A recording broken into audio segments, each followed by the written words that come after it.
എന്റെ കയ്യിൽ വന്ന് പെടുമെന്ന് എനിക്ക് അറിയായിരുന്നടാ. നീ മാത്രമല്ല എവന്റെ കാര്യം ഞാൻ നോക്കണം. നിങ്ങൾ അവനെ പിടിക്കാം. ശരി മുതലാളി.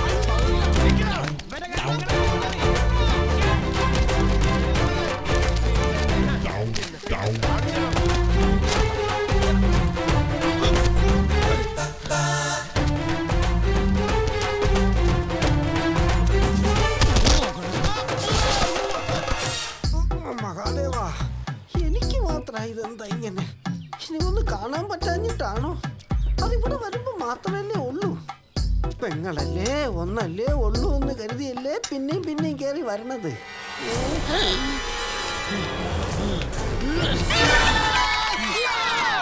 എനിക്കിനി വയ്യ.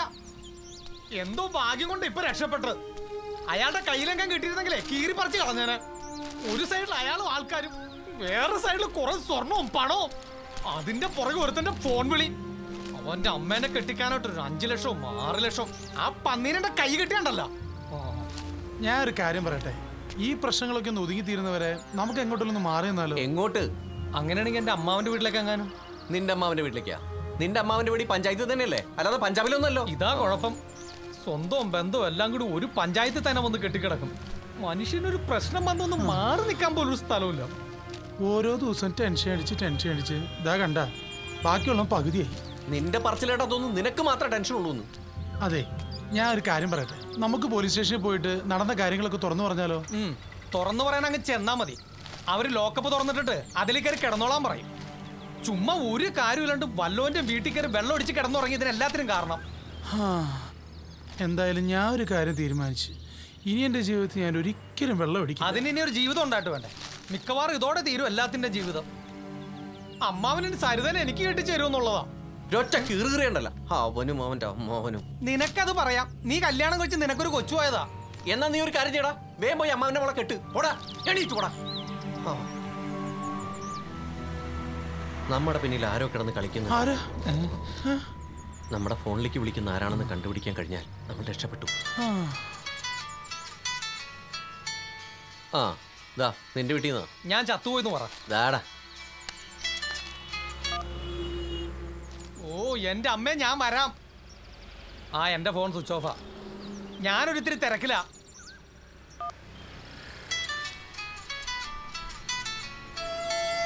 എടാ ദേ ഇതാ നമ്പറാണ് തോന്നണ്ടാ.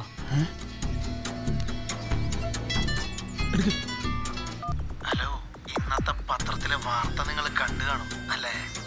ഇനിയും ഞാൻ പറഞ്ഞത് നിങ്ങൾ ചെയ്യാൻ തയ്യാറല്ലെങ്കിൽ വരും ദിവസങ്ങളിലെ പത്രങ്ങളിൽ നിറയാൻ പോകുന്നത് നിങ്ങളെ കുറിച്ചുള്ള വാർത്തകളായിരിക്കും. നിങ്ങൾ ശരിക്കും ആലോചിക്കുക. ഞാൻ രാത്രി വിളിക്കാം. എനിക്കൊരു സംശയം, ഇത് അയാള് തന്നെയാണോ? ആര്? നമ്മൾ അന്ന് രാത്രി വെള്ളം അടിച്ച് കിടന്നില്ലേ, ആ വീട്ടിലെ അയാള്? അതെങ്ങനെയാടാ? അയാളല്ലേ നമുക്കെതിരെ പോലീസ് കംപ്ലൈന്റ് കൊടുത്ത് അയാളുടെ സ്വർണവും പണവും നമ്മളെടുത്തെന്നും പറഞ്ഞു.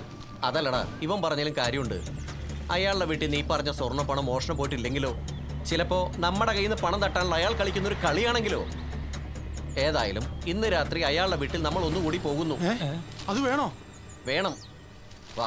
എന്താടാ നായിന്റെ മോനെ, നിന്റെ കൈ പൊങ്ങത്തില്ലേ? അതോ നീ നക്സലാണോ? എന്നാ പിന്നെ നീ തന്നെ കൊന്നാ മതി. വെക്കടാ വെടി, അവനെ നെഞ്ചും കൂടി നോക്കി.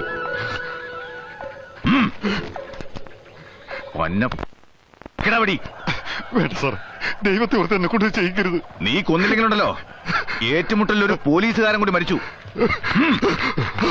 വലിക്കടാ കാഞ്ചി, ഇല്ലെങ്കിൽ നിന്നെ ഞാൻ തീർത്ത് കളയും.